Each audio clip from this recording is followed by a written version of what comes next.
senior in high school in the early 90s. I went to one of my very first Iowa football games.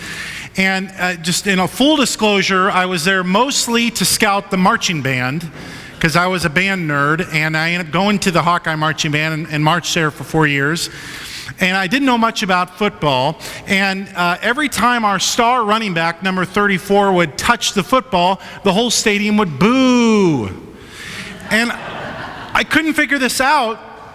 And so finally I asked, the average Joe six-pack Iowa fan sitting next to me, I said, how come I'm here for the marching band, how come is every time that this player, gets the football and he does really well, everyone goes boo? And the old guy, bless his heart, he looked me right in the eyes, he says, we're not saying boo, you idiot, we're saying Lew. I said, well, that makes a lot of sense. Lew Montgomery, I get it now. And so, as it turned out, we kicked the football through the uprights, and on the last second, we won the game. The band played the beer song. And it was a great day. And number 34 that day, I remember looking back on the records, touched the football and ran and caught it for 112 yards, which is immense, I'm told, for a fullback. That's a huge, huge game. And little did I know that very day, my quote-unquote man crush on sweet Lew Montgomery was born. And now 20 years later, as fate would have it, or God, perhaps, a God in stance moment, Lew's wife, Stacy, is a classroom support teacher where my wife, Katie, works at Prairie Schools. And God has put us together, and we have him here today on Father's Day weekend. Would you please help me welcome sweet Lew Montgomery?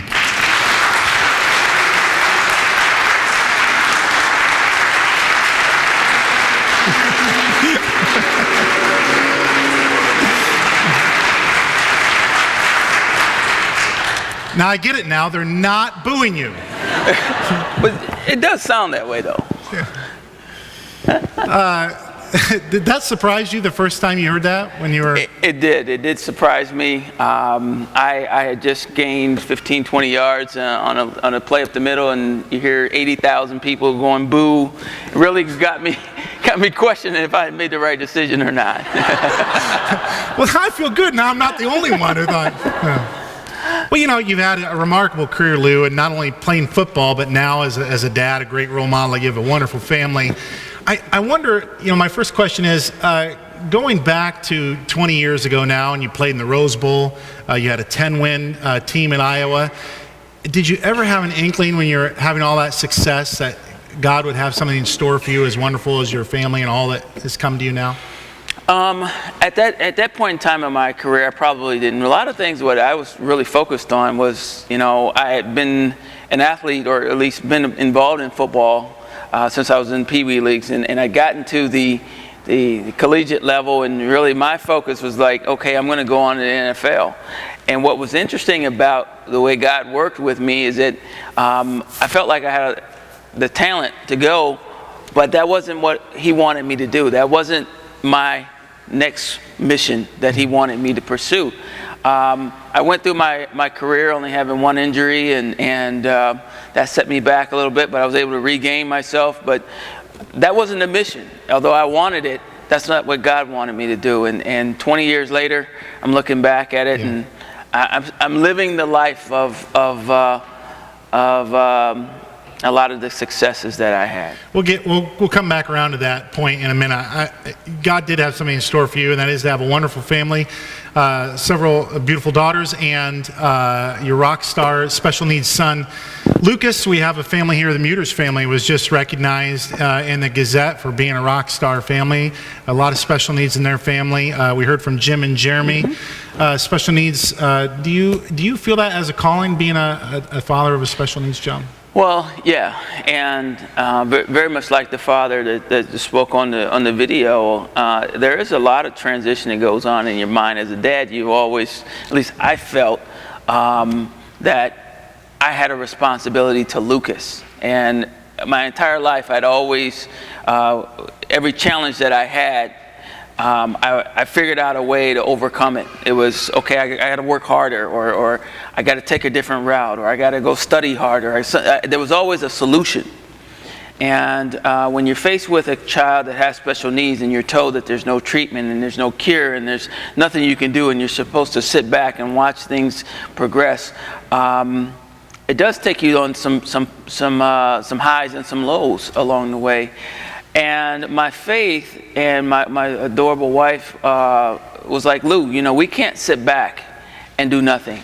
That's just not the way we operate. And and so for me, we decided that we were going to fight and persevere and let God do what He does. And He's brought so many great people into our lives, and He's impacted us and blessed us trifold. I mean, we're just a happy family. And well, it shines through too. Yeah, absolutely. And your daughters. You were telling me we were having coffee the other day. It was an interesting setup in your first house with all those teenage girls and the bathroom situation. Yeah, we had an old Victorian home, and in those older homes there was only one bathroom. And at the time, the girls were still relatively young, and as they begin to get older, as girls typically do, they're fighting back and forth about who has priority in the bathroom. And long story short, we ended up having to buy a new home, and now we have 3 bathrooms, and I still don't get in the bathroom. So, my daughters are fantastic. They've been so supportive, and they've really dedicated a lot of their time, even time that would have typically gone out and done teenagers things. They have cut their time to go do stuff with Lucas. And I think that's God speaking to them even. They care enough about their little brother that says, hey, yeah, I can go do this out here with my friends, or I can choose to do things with Lucas. And they've chosen to do Lucas, so. And you looked a lot. You physically looked a lot different when those kids were little, right? And yeah, I mean, when they were little, I had a nice little afro, and this is what happens when you get to be teenage daughters. So, all of you out there with young daughters, this is how you'll look when they turn teenagers. Suddenly, I'm thanking God for having 2 boys. That's right. But I am a dad, and we have lots of dads that have been with us, hundreds over the weekend that you've now spoke to the hearts to. Give us a little insight. What motivates you or inspires you? Where do you draw inspiration from as a dad? Yeah. Well, I draw inspiration from my son, Lucas. He has persevered and has fought every day. Every day you think about, the small things that happen in life, and it really has changed my focus in terms of what I focus on in life and what's important to me. Something as simple as a small little smile changes the entire framework of a day that we typically would perceive as a disastrous day. I can have a stressful day. I'll come home from work, and he's there, he'll smile at me, and it changes the entire perspective of what happened that day. It's almost like God renamed you.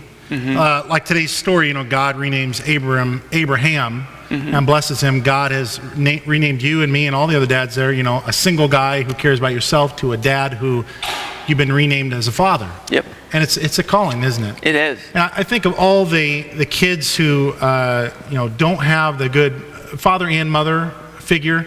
You've got a lot of good things to say to them. We've got a lot of kids in this neighborhood, and I want to impress on all the hearts and minds of the people here to take action, and you do too. What would you say to the folks here to how should we behave around those children around us? Well, I think it's important that we all be positive role models, and that's one of the things I've really taken very seriously, is about being a positive role model, giving kids something that they can look to. Giving kids in the poor neighborhood an inspiration, somebody they can look up to that can say, hey, if he can do it, I can do it. And I think that's both from a fatherly perspective as well as a mother perspective. A lot of times a mom is considered the nurturing and the caring and the hugs and things like that. And you got to do that. I think the fathers need to do more of that too. More sharing of, hey, I love you. Or, giving great examples and just spending some time with these young people. I think that goes a long way. And there's kids in my neighborhood as well who love coming over and talking with me, and I can be doing something mowing the lawn or whatever, and they'll come over and they want to play catch. And I'll stop doing what I'm doing and play catch with them, because kids to me are that important. And even if it's for 5 minutes. So. You were blessed to have a good father and mother. Growing up, your dad, as I understand, was kind of a quiet, strong, steady type. There's nothing wrong with that. We got a lot of those guys out here, strong, steady. You're constantly there. You're just there. There's a lot of being said for being a dad, just being there. Yeah. And your dad was one of these guys. He was quiet, but he kind of spoke up when you decided to go be the next great running back at Michigan State for the great George Perlis. You had signed, you're not signed, but you had kind of committed. You're all in to go and play at Michigan State, and then a guy with cowboy boots from Texas came through your home, and your dad had some words for you, didn't he? Yes, that was a great opportunity. I committed myself. I visited a lot of colleges and universities in this whole transition time, and Coach Fry shows up at my high school, and I'm originally from Waterloo East, and he comes walking through the hallway with dark glasses on, cowboy boots with the Tiger Hawk on them, and the school's in a frenzy, and I had, the night before, I'd already spoken to Michigan State and had committed orally to go to school there. And I told Coach Fry, I said, Coach Fry, thank you for the opportunity. I just said, I'm heading to Michigan State. And later that evening, I get home, and Coach Fry's at my house, and him and Coach McCarney, and Coach McCartney's talking to my mom, Coach Fry's talking to my dad, and Coach Elliott's talking to my sister, and they're talking about me in the third person like I'm not even standing there. And they didn't acknowledge me at all when I was there. I was like, I just talked to you like an hour ago. And they're just having a good old time without me. And I guess the message in that is that after they left, my dad, this quiet, reserved individual who had been at work all day, sitting back in his recliner with his remote. Mom's gibbering in the background. My sister's on the ground just cracking up laughing because she knows what's about to happen. And my dad I said, Dad, what just happened? I'm going to Michigan State. And he says, I recommend you go to Iowa. And continued watching TV. And I was in a dilemma at that point in time because I'd made an oral commitment, and for me, I needed to get out of that commitment as well as accept the commitment to go to Iowa. And it speaks a lot about what faith and how God works in your life. God works in mysterious ways. And he instilled in my parents to know that I was not ready to make such a drastic decision.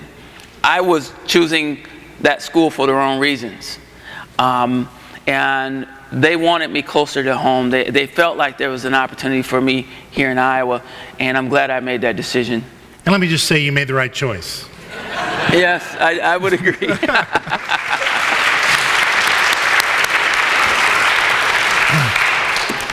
As fate would have it, you go up to Michigan State, where you almost played for George Perlis, and you sustained your first injury through all of your playing careers in football.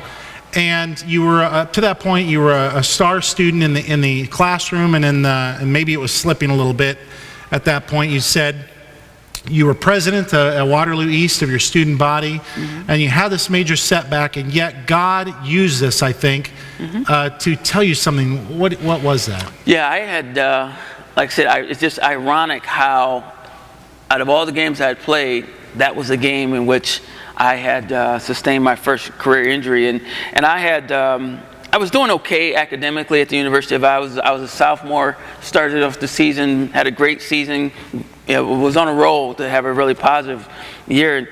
First Big Ten game was against Michigan State. First play of the game, a play specifically designed for me, and I was supposed to just go in motion and go down the hash marks. It was supposed to be just a quick pass. And in front of me was 80 yards of green turf, and in my mind, I was like, I'm taking this all the way. This is going to be on the news tonight for sure. And Sports Center. Yeah. Yes, Chris Berman. And fate would have it that a defensive back was kind of scouting me out, and I was looking, and it took forever for the ball to get there, and I got hit under my shoulder, and I dislocated my clavicle bone, which went, instead of coming out, it went back into my throat. And I sustained that injury and was out for 6 games. And during that time was a very lonely time for me. You have to realize that for me, I'd always been in some in the limelight in terms of the whether it was the news or the sports or the media or just being that individual who was always in that in that fame kind of arena. And for the first time, I wasn't there. Nobody wanted to interview somebody that's hurt, and I figured that it was time for me to rededicate myself. And I met my wife during that time. I was at the library on a Saturday night. Wait, the library on a Saturday night? I told you I wanted to be a role model. Okay. I was at the library on a Saturday night, and she didn't even know who you. She didn't know who you were, right? No, well, she claims she doesn't. But, I'm going to hear about that, I'm sure. But yeah, she didn't know who I was. I came in. I had my Hawkeye Letterman's jacket on, and there she sits in the library, and I go there to get books so I can study, and there she is. And here we are today, 20 years later. That's it. Here we are today. And I just think, Lew, had you gone to Michigan State, or had you not been injured at Michigan State, you wouldn't have gone to the library, you wouldn't have met Stacy, you wouldn't have had this beautiful family, you wouldn't have been here and imparting your wisdom on us. I think God, has a path for us men, and all of us. Yeah. And we can't always see it, but we can always have faith in that path even when we can't see it. Last question for you, pure football. What do you think of the Hawks this fall? Another Rose Bowl, maybe? Well, the Rose Bowl is going to be really tough. The last time they went to the Rose Bowl is when I played, which was well over 20 years ago. So as you can imagine, I'm not going to predict that, but I will predict an 8-4 season, and a pretty decent bowl game. I'll take that. But if you were back there blocking, it would be another Rose Bowl, huh? That's right. Thanks, Lew Montgomery, for being with us.